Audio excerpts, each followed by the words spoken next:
Hello, everyone.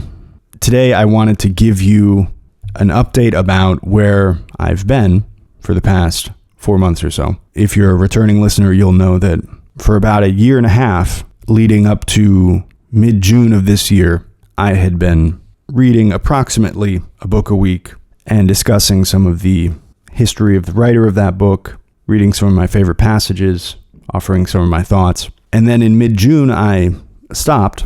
Unfortunately, it happened without warning. I wasn't exactly sure when I was going to have to stop. I thought I'd be able to do another episode or two. And the reason is that my wife was pregnant, and she then gave birth to our first child.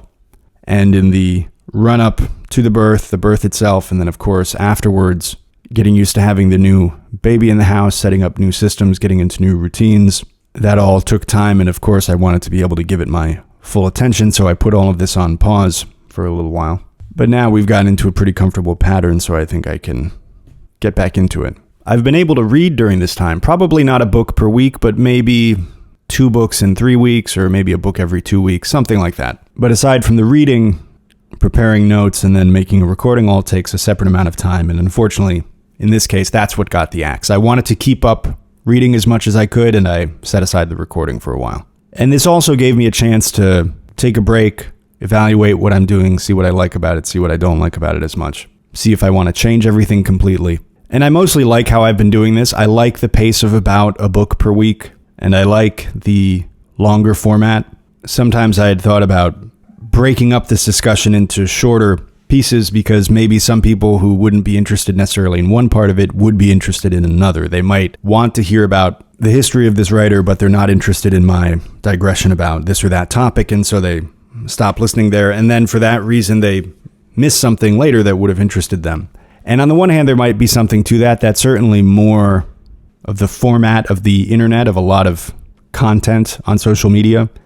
But I don't really want to participate in or benefit from the shredding of the attention span, which is one side effect of the internet and of technology generally, and is a very serious cultural problem. The only way to understand any topic deeply is to focus on it for a long time, to observe it, to look at it from different angles, to read about it, to tinker with it, to spend time with it, and then you gradually come to understand it. And what the internet increasingly does is allow you to spend on something the minimum amount of time required to still get some tiny neurochemical reward. People will pick on a platform like TikTok, and I haven't spent any time on TikTok, but it seems to only be a slightly accelerated version of the same problem. Twitter, Instagram, Facebook all operate in a very similar way. Of course, Facebook and Instagram are both run by the same company, but in particular, the endless scroll technology that can endlessly show you new things that you don't have to look at all, or you will look at it for a maximum of a few seconds before you move on to the next thing. And then the algorithm notes what you spend more time on and feeds you more things like that, feeding this kind of material to your mind. I can't even say applying your mind in this way because it's entirely passive. You're not consciously directing your mind toward the thing. Whatever appears next is what you're going to be thinking about. It's a kind of voluntary mind control, not to sound tinfoil hat or anything, but you are, as with television, surrendering your mind to the thoughts of someone else and passively accepting them. And one could argue that a book is the same thing, and indeed it's similar. The difference is that with a book, particularly with an old book, you know who it is whose thoughts you are reading or considering. You've decided, I'm going to take a few hours and hear what Heisenberg or Schiller had to say about things. And those are individual guys, and you know who they are. Television first and then social media later are not like that. You don't really know who's writing the material that you're consuming, in the case of television. You don't really have control anymore on social media over what appears next in your feed. It used to be that really only the stuff that you followed would appear in your feed. But my wife deleted her Instagram a while back, but she'd been using it before then. And I've seen that a little bit. And I have a Twitter account that I don't use, but I sometimes post this podcast on there. And so I've scrolled around there a little bit. And what gets into your feed is not only stuff that you have subscribed to, that you've voluntarily opted into. It's also material that people are paying to promote, or that the algorithm thinks that you'll like based on the stuff that you have followed. So the voluntary nature of it that I remember from using Facebook back in 2010 or so has quietly gone out the window. And this endless scroll technology is not the only component here, but it's a significant part of it. And there is no chance that you will get deeply into any topic while you are scrolling on social media. It's functionally impossible. And so then the question becomes, what will happen to the culture, to intellectual life, after we progress along this path for 100 years or 200 years? And you really don't even have to go that far. You could simply look right now and compare it to how things were 50 years ago. Watch a talk show on a political topic from the 1970s and compare that to something on television today. And I'm not even necessarily talking about the positions held. I'm talking about the execution, just the way that they are able to express what they're saying. And one could argue that most people who choose to use social media are able to focus deeply on some topic, that it's not as if somebody who has a PhD in physics would never use Instagram, but they can spend their working day focusing very closely on something very subtle and very complex and keeping their mind fixed on something. And then when they come home at night, they scroll Instagram as a way to unwind. Now, I'm not sure how you would even begin to measure that, so I definitely don't have any data, but it would be interesting to try to see if there is anything there. If first you'd have to find a certain category of job, I guess, that involves highly focused work, and then see if there's any kind of correlation or an indirect correlation with social media use. I would guess not, but I'm not really sure, and that's kind of a complicated question. But more importantly, I would say that if you're lucky enough to have the kind of job where you're able to do basically uninterrupted, focused work for most of the day, and then you come home in the evening and you scroll social media, that's still affecting your mind, and it's affecting your ability to focus. You just have this buffer in which you are spending most of your time not in that kind of thought environment. And then since you only spend a little bit of time there, it may affect you less. But that may be like saying somebody who begins drinking at 8 a.m. gets more harm than somebody who begins drinking at 6 p.m. But the person who drinks every evening is still being harmed, it's just less. I had an experience recently where I was sitting on the couch reading a book and I was having trouble focusing, which even if you read a lot, I sometimes have trouble focusing on a book. Sometimes I'm better able, and sometimes for various reasons it can be more difficult. And a fully formed thought presented itself to my mind. So some part of my subconscious must have been working on this. And it was something like this. When you're a kid, you spin around in circles. And then when you stop spinning, your perception of the room continues to spin because the fluid in your inner ear is still moving, or for whatever reason.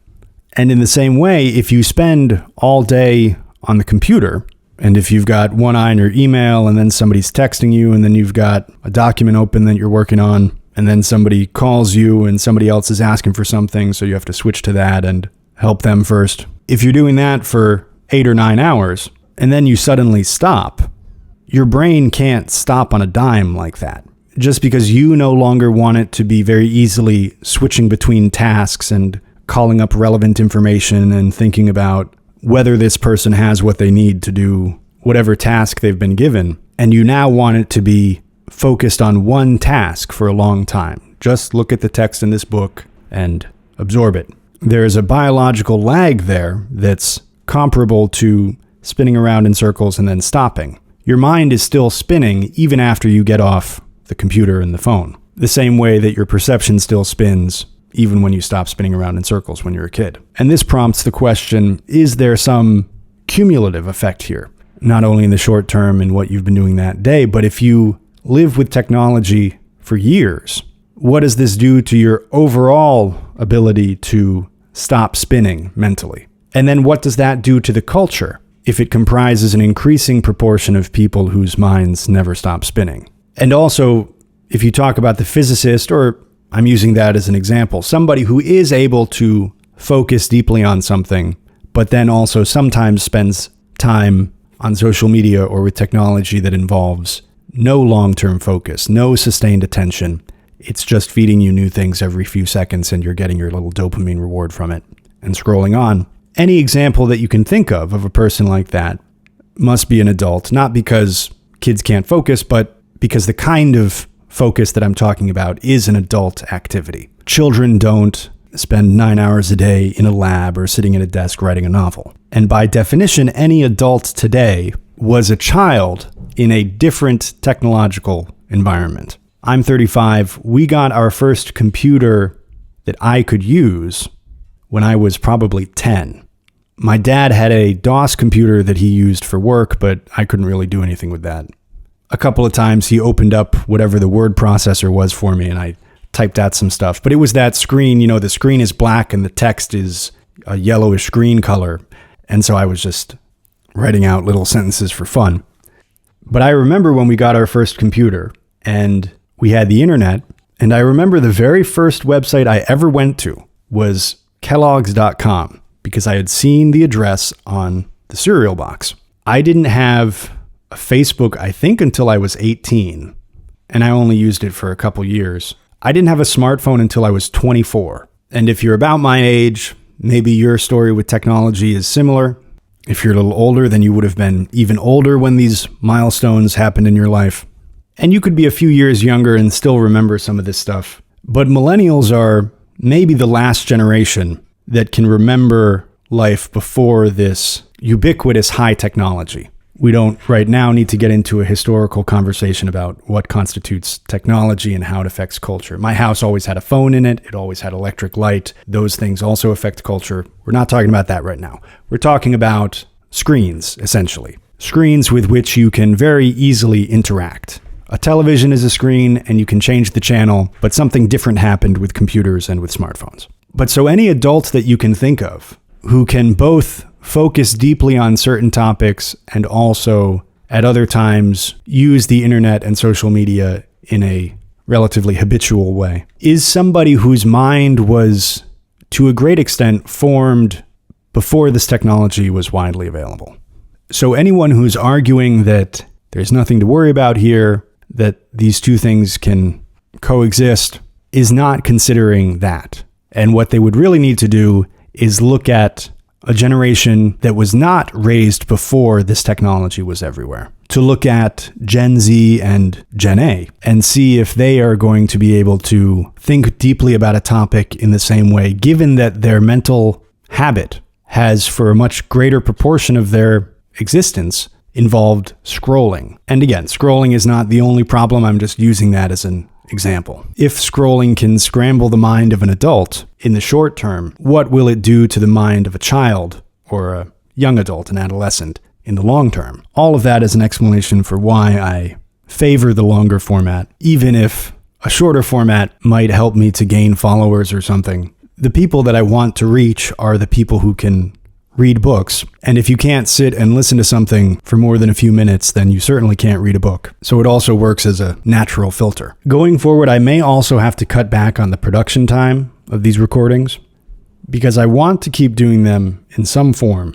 But with the new baby, with the reading, with some writing that I've been doing, I have less time to spend on this. And what I think that might end up meaning is fewer quoted passages. When I first laid out what I wanted this podcast to be, I sort of arbitrarily came up with this formula that it should be about half quoted text and about half my commentary and other information, historical background about the book and the writer. And given enough time, I love to look at quoted passages. A really great way to get at what an author is saying is, of course, by simply looking at what they're saying, using their own words. The trouble is that whenever I read a book, I invariably mark at least double and sometimes triple or quadruple the amount of material that I need to talk about in an hour. And that means that I have to spend a lot of time cutting down that quoted material and figuring out what I'm going to talk about. And that's difficult because all of it is stuff that I marked because I thought it was interesting. And so then I have to figure out what I think is more interesting. And what results is a nice summary of some of what I thought was the best material in the book. But unfortunately, it takes some time to do that. And also, when I've gotten feedback from people, friends and family, but some other listeners who I've been glad to meet by doing this, it seems that what people benefit from more, at least in self-reporting, what they talk about, what they bring up with me, is my reflections on the book rather than the quoted material. And of course, that's not to say that I'm more interesting than these writers, but I think that if people want to read the book, they'll go and read the book. And the value that I can give is more related to my own reflections on the book. And since, as I mentioned, the quoted passages are, when I approach them in a certain way, what takes the most time to prepare, going forward, I'm going to try doing less of that. And that doesn't mean that I won't read any passages from the book, but I expect to be reading less. And that is, of course, a subtraction from the quality of what I'll be offering here. But I really enjoy doing this. Who doesn't like to talk about what they've been reading? And so I want to keep doing it, even in a truncated or simplified form. And who knows, maybe you guys will enjoy this more. You can let me know. And I'm expecting that by not reading quoted passages, of course, the recordings in general are going to get a bit shorter. I can't quite tell how much. They may end up being half an hour, or maybe a little longer or shorter than that. We'll have to see. As for the process of a pregnancy and a birth and having a new baby, I have one thought that I wanted to offer. I had others, but I can't remember what they were right now. Maybe I'll talk about them in the future. But this was that I understand more clearly what this phrase, the miracle of life, is referring to. It's really an amazing process. You have your wife, whom you love more than anything, and whom you know better than you know anybody, and she's going through this wild process that, if it's her first pregnancy, she's never gone through before. And though certain things come very naturally and fall into place for her, other things are just as much a surprise to her as they are to you. And yet her body is able to do them all very well without her conscious input at all. Her mind can be bewildered or scared or happy or whatever it is. And meanwhile, this amazing system has been activated that is going to make another person. And of course, not all women can have children, and not all pregnancies go perfectly smoothly, but most of them do. And of course, the woman's attention to her pregnancy matters a lot. Her having a suitable diet and getting enough sleep and being careful not to do anything physically that she shouldn't do, all of that matters a lot. So her conscious input does matter, but there's this entire unconscious thing that happens unconsciously. And we think of this as the process for making another person, but at least for me, until you see it up close, until you have this person that you're very close to and it's just you and her in the house, and you gradually realize that there's a third person somehow, and you can't see them yet, but they're there. They're awake at certain times and asleep at other times, and if she eats something spicy, they get mad. There's a third person there, and they weren't brought by a stork.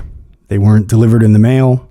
They appeared in the womb of this woman whom you've known for a long time and you love very much. And not only does it not come from some outside technological source, it can't possibly come from such a source. It can only come from this womb, from this woman. And this is something that's hard to really conceive in the mind. But one thing that helps to show it is how, when you're going through a pregnancy, you're suddenly going to the doctor a lot. I've been very lucky. I haven't been to doctors very much in my life, either for myself or for anyone close to me. But when your wife is pregnant, you're suddenly going to the doctor every month, and then every 2 weeks, and then every week toward the end. And I guess an OB doesn't have to be in a hospital, I think. You could go to an OB that's just in a clinic, but ours happened to be attached to a hospital. So this meant that we were going to an office that was in a hospital complex once a month.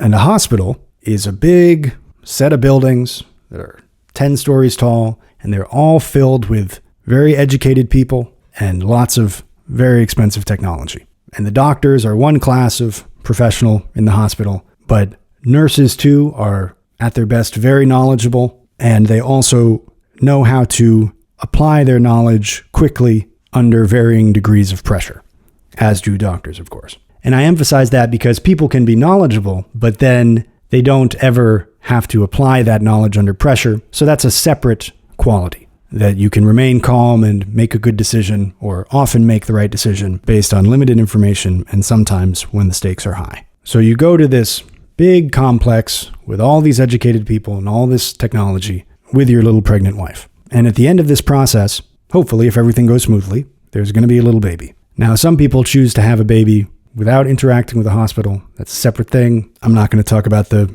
merits or lack thereof of that because I haven't looked into it at all. My wife wanted to do it with a hospital, so that's what we did. But so we have this equation. We have a complex of trained professionals in technology that we call a hospital, plus pregnant woman equals baby. That's how the modern version of this equation usually goes. Now, if you remove the hospital from that equation, if you imagine that the woman is going to go through the pregnancy and give birth by herself and with her own knowledge without the internet. We can't even say as if it were 1800, because in 1800 there were all kinds of midwives who had all kinds of traditional knowledge that some of it might have been not very useful, but some of it certainly was. But so let's imagine that it's just an ordinary woman in isolation going on her instincts without any kind of support system from the past or from the present. I'm not sure, but I'm willing to bet that the statistics in that kind of birth would be a lot different. The likelihood of the death of the baby would go up, the likelihood of the death of the mother would go up, probably the likelihood of certain kinds of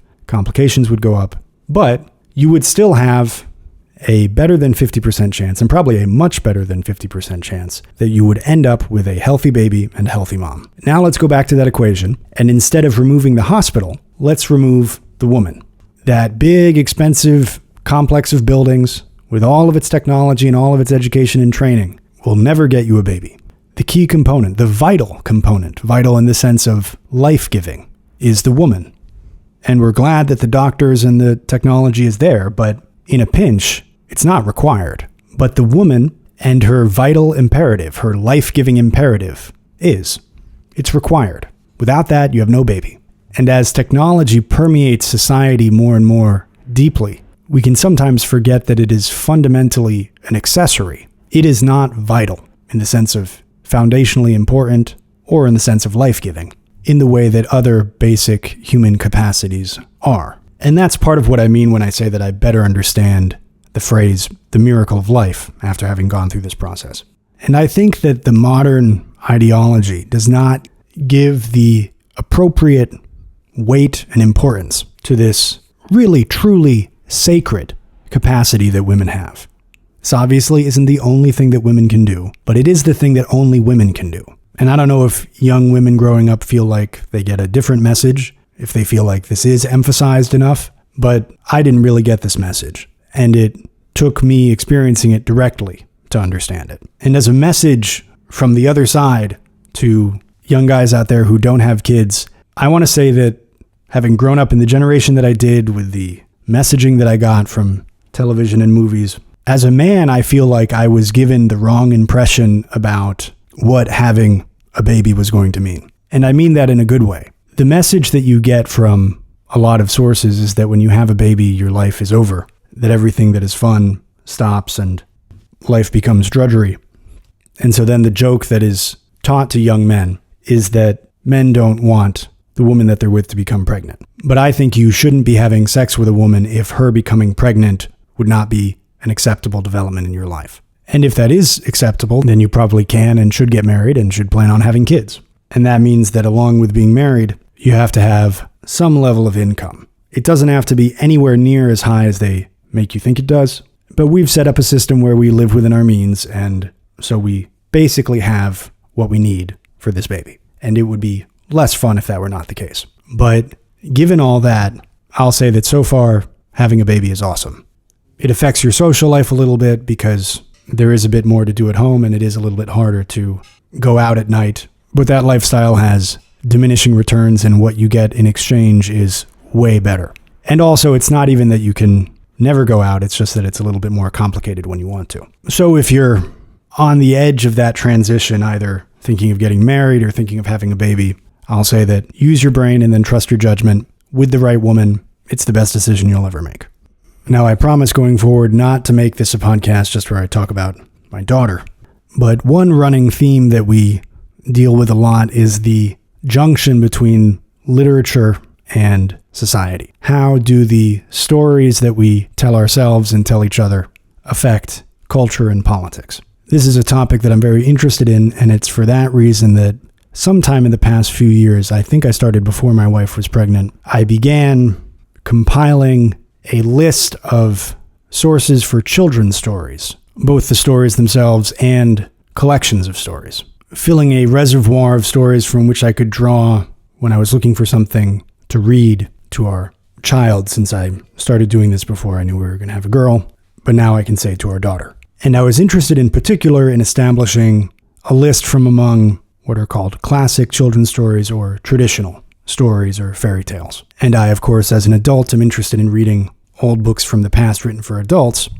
but I became interested in finding older stories for children for a lot of the same reasons. In certain ways, children's stories or fairy tales are an even better example of this than what we call classic books, because an old book that has entered the canon is to a certain extent there by the accident of history.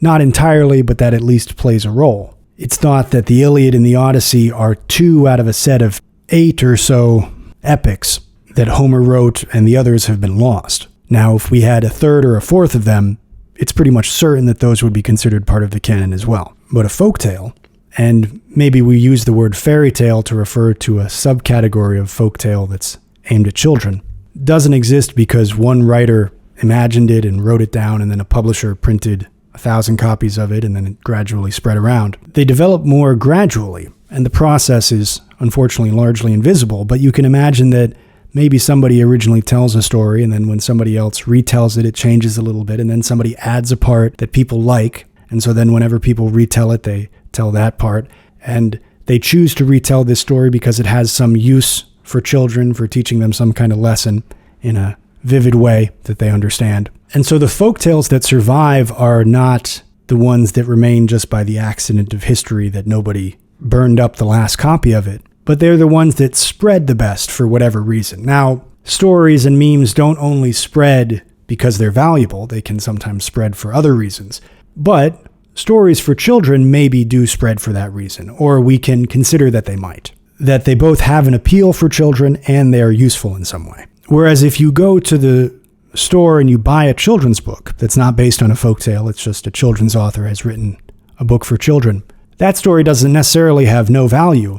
It doesn't exist as a result of this more gradual, organic social process. It exists because a writer came up with the story, then the publisher published it, and now it's in the store. So that's one reason I'm choosing these traditional and pre-20th century children's stories that I still have to look at and parse and select from to come up with a shorter list, but I've come up with a bunch of stories that I want to look at, and maybe I'll put that on my website if you want to have a look for yourself and see if there's anything that might be useful for you and your kids if you have any. But I'm taking that as a starting point. And another reason is I want my daughter to feel a connection to the past, to be aware of history in a personal way, not only a way that's taught in school. I want her to feel that there is this long chain of events that's very complicated and beautiful and interesting that stretches out into the past, and we are all here as a result of that. And I think I, in part, have a sense of that because I read some old books when I was a kid, but also because I was involved with classical music, and when you play classical music, you develop a very strong attachment to composers from the 19th and 18th and 17th and even into the 16th centuries. So the past never really felt foreign and alien to me. Even if we get into an epistemological argument and say our image of the past can only be a representation of it, we can't really know it. That's true of everything, and the representation is worth refining, I assert. And if she feels a connection to the past from when she's a little kid, then maybe when she's older, she'll move on to reading more challenging books from the past, and she won't feel that they're somehow distant or foreign to her. Not that she has to enjoy everything that I enjoy, but this is something that I get a lot of value from, and I hope that she will too. And these 2 points are related. The first point about the gradual evolution of folk stories, and the second about history, because the morality that appears in these traditional stories is also something that evolved gradually over time. And for that reason, like a mountain being shaped by the water that flows over it over a very long time, it's more solid. My judgment is that it is a strong, time-tested, moral and spiritual foundation on which to build. And the third reason that I can think of right now is that a lot of modern children's publishing is based on this idea that comes out of some kind of pedagogy that books must be prepared in a way that is exactly appropriate to the age of the child reading it. And now they have software that you can run a text through and it'll tell you that this word has too many syllables, this sentence is too long for this age group. If you're aiming at children ages 4 to 6, then the sentences should be like that, the words should be like this. And books written for children in the 19th century and into the 20th century, of course, never had access to any software like this. So if you look at a children's book from the 19th century, and you can find them online, Project Gutenberg is one good source, you see that the sentences are certainly simpler than they would be for an adult, and so is the vocabulary, but they weren't coddling children to this degree. And my hypothesis is that this better prepared them to read books as adults. So today you have this modern children's publishing industry that has these types of books that are very carefully, supposedly optimized in this way. And meanwhile, fewer children are reading, fewer adults are reading. And in the late 19th century, you had none of that, and people were reading more than ever. Now, of course, you have to throw in that we have technology available to us that wasn't available to people in the 1920s, and if they had Instagram then maybe they would have been reading less as well. And that certainly is probably part of it. But I'm interested in trying this as an experiment, and I'll let you know how it goes. And I just thought of something that my mom told me. She said that her dad, who passed away a few years ago, may he rest in peace, and from whom I get the name Volrath, would read to her when she was little, but he liked to read her Sherlock Holmes stories. And this is sort of funny because he wasn't an especially literary guy. He owned books, but he was more known for rebuilding car engines and going shooting. But he read her Sherlock Holmes stories when she was probably 8 or 9, and she thinks it's because he wanted to read something that he would enjoy also. And Sherlock Holmes is mostly okay for a 8 or 9-year-old. It sometimes is a little bit violent or a little bit scary, but she was never traumatized by it. And more importantly, we were talking about this and we came to the conclusion that probably him being interested in the story affected her. She saw him reading this story and she could tell that he was interested in it because kids can tell that kind of thing. They can tell if you're bored or not. And her dad being interested in a story affected her. It made her care. And my mom is somebody who reads a lot. And we didn't say that that's the reason or anything like that. There's a bunch of reasons. But that may be a reminder that it's important that we also enjoy the stories that we read to our kids because they can tell if we're enjoying them or not. And for me, I'm more interested in the prospect of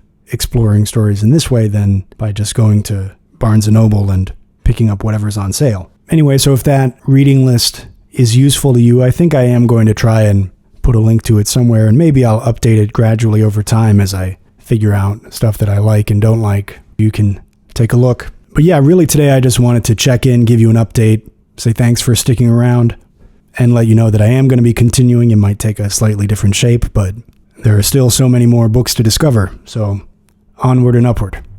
Farewell until next time. Take care and happy reading.